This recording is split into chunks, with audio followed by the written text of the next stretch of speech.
اللہ تبارک و تعالیٰ نے ان آیات میں مومنین کی صفات کا ذکر فرمایا ہے تو صاف ظاہر ہے کہ ان کے خلاف جو ہے وہ منافق ہیں. لیکن منافق دو قسم پہ ہوتے ہیں، اچھی طرح دماغ میں رکھ لیں. ایک ہے منافق اعتقادی،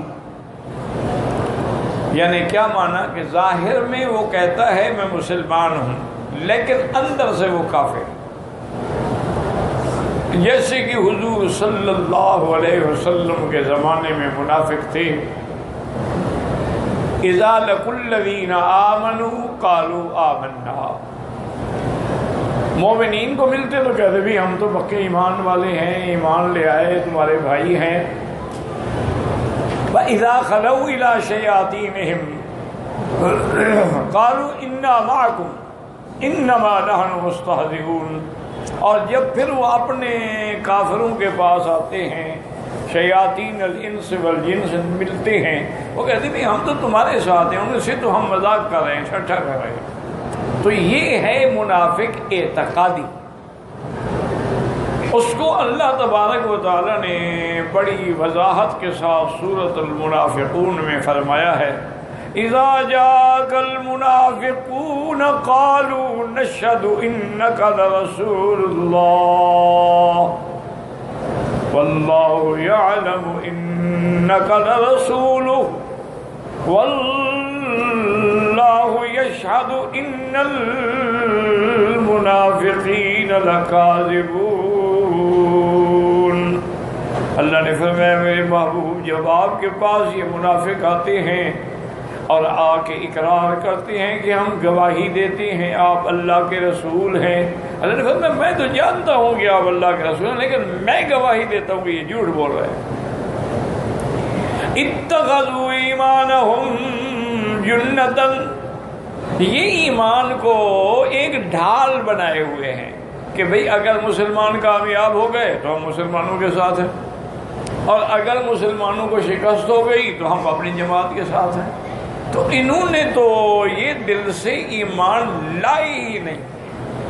تو اس کو کہتے ہیں، یاد رکھو، منافق اعتقادی، کہ ظاہر میں اسلام اور باطن میں کفر. یہ منافق جو ہے یہ تو کافروں سے بھی بدتر ہے اور قیامت میں اس کو سب سے زیادہ سزا ملے گی. ان المنافقین فی الدرک الاسفل من النار، اللہ نے فرمایا کہ جہنم کے جو سب سے نیچے والے درجات ہیں نا اس میں منافقوں کو داخل کیا جائے گا اور سزا دی. کیونکہ منافق جو ہے یہ ایک ایسی خطرناک چیز ہے کہ دنیا کی تاریخ میں دیکھ لیں اسلام کو جب نقصان ہوا منافقوں سے. مسلمانوں نے کبھی اپنے دشمنوں سے شکست نہیں کھائی لیکن منافقین نے ان کی شکست کا سبب بنے اور ذریعہ بنے. ہر دور میں منافق پیدا ہو. اس دور میں حضور کے زمانے میں منافق، اچھا یہ بھی یاد رکھیں کہ مکے میں کوئی منافق نہیں تھا. مکے میں مشرک تھے جو کھلے مشرک تھے، حضور کے کھلے دشمن تھے. مدینہ منورہ میں جانے کے بعد وہاں جو طبقہ تھا ان میں منافقین تھے اور ان کا سردار عبداللہ ابن ابی تھا، رئیس المنافقین. جب بھی انہیں موقع ملا انہوں نے اسلام پر تیر چلایا. اور ساری تاریخ دیکھ لیں کہ کبھی کوئی آدمی آپ کے جیسے ملک میں جب کافروں نے مسلمانوں سے ملک چھیننا چاہا تو وہاں بھی وہی منافق تھے، جعفر صادق.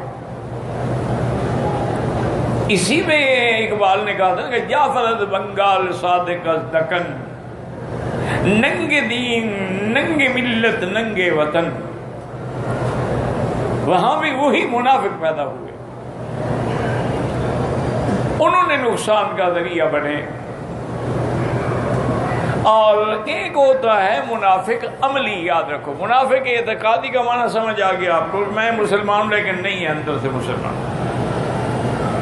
منافق اعتقادی تو پکا کافر ہے، کٹا کافر ہے، کافروں سے بھی آگے ہے۔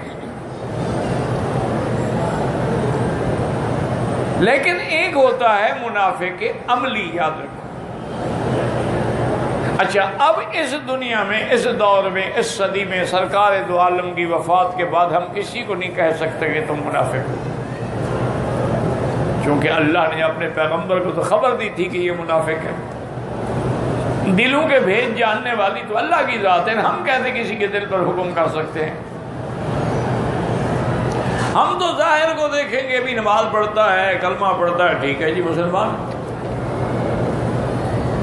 ایک ہوتا ہے منافق عملی، کیا مانا کہ ہے ہی تو مسلمان، کلمہ بھی پڑھتا ہے، قرآن کو بھی مانتا ہے، حضور پاک کو بھی مانتا ہے، لیکن اس کے عمل وہ ہیں جو منافقوں کے ہوتے ہیں۔ حضور صلی اللہ علیہ وسلم کی صحیح حدیث مبارک ہے، فرمایا آیت المنافق ثلاث، منافق کی نشانیاں تین ہیں۔